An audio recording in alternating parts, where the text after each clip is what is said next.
A war rages between the witches and the remnants of humanity ruled by the church.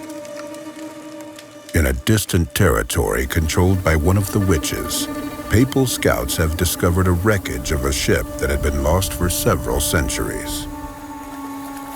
It carried a valuable artifact, one that could alter the course of the conflict. To recover it, the Vatican has dispatched one of its best witch hunters. Only he can face the witch by means of his powerful magic.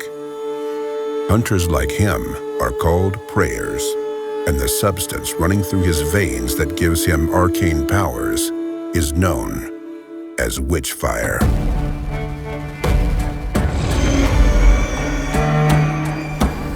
When you reach your destination, you're completely exhausted. There's very little Witchfire left in your blood. One of the first things you must do is replenish your powers. The fastest way to do it is to fight the witch's minions, ghouls and wraiths. Once they're dead, the Witchfire they were made of will be yours. However, this won't be an easy prey. The world of Witchfire is a place where everything is trying to kill you. Monsters prowl the area, treasure chests turn out to be deadly traps, and lethal contraptions stay hidden from view. If you waste bullets, ignore your stamina, and take your opponents for granted, you will die. And this can happen in a myriad more ways. Getting killed means that you lose all your loot, although it's possible to recover it, and the monsters you've eliminated come back from the dead. What's even worse, once the witch senses the powerful intruder who hasn't died so far, she will start throwing deadly curses at you, called the Calamities. These can raise the dead from their graves, or conjure a fog to unleash a hunt for your soul. She will stop at nothing to drive you out of her realm. And if this doesn't work and you still brazenly cling to life, amassing more power and a greater arsenal, then the witch will dispatch new types of minions and set traps the likes of which you have not seen. The world will change, adapting to your progress. This means more Witchfire to collect, but also more challenges to conquer. You find refuge in an old hermitage, enveloped in a fog that hides you from the witch's sight. From here, you will venture into her domain, trying to find the villain's lair. An enchanted mirror allows you to receive amazing inventions from the Vatican's gunsmiths. Here, you can also transform the Witchfire collected along the way into skills that become more and more powerful. This transformation does more than simply make you stronger. You also gain understanding of how magic works. Without this knowledge, many places remain inaccessible, and many magical objects are nothing more than a piece of paper with strange scribblings or a simple shard of iron. Let's examine this weapon, made for the prayer in the Vatican workshop. If you're unable to see through its esoteric shroud, it looks like a regular rifle.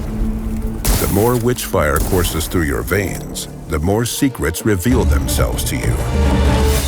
For instance, it turns out that the aforementioned rifle can hit several enemies with a single shot. This is how things are in this world, where common folk see nothing but a regular weapon, a seal with strange symbols, or a beautiful ring. A prayer recognizes brutally effective tools of death, spells based on one of the 4 elements, or magical signets that allow him to use telekinesis or teleportation. The prayer's task is simple: kill the witch and recover the artifact she stole. However, simple doesn't mean easy.